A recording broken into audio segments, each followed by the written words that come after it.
জ্বালানি তেল নিয়ে অসাধু সিন্ডিকেটের বিরুদ্ধে এবার কড়া বার্তা সরকারের। তথ্য দিলেই মিলবে সর্বোচ্চ ১ লাখ টাকা পুরস্কার।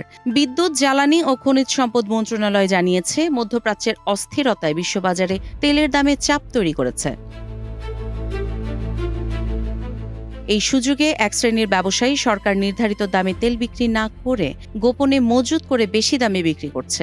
এমন অভিযোগের ভিত্তিতে ইতিমধ্যে বেশ কিছু চক্রের বিরুদ্ধে ব্যবস্থা নেওয়া হয়েছে। তবে পরিস্থিতি নিয়ন্ত্রণে এবার জনগণের সহায়তা চাইছে সরকার। বিজ্ঞপ্তিতে বলা হয়েছে, যে কেউ অবৈধ মজুতের সঠিক তথ্য দিলে তাকে সর্বোচ্চ ১ লাখ টাকা পুরস্কার দেওয়া হবে।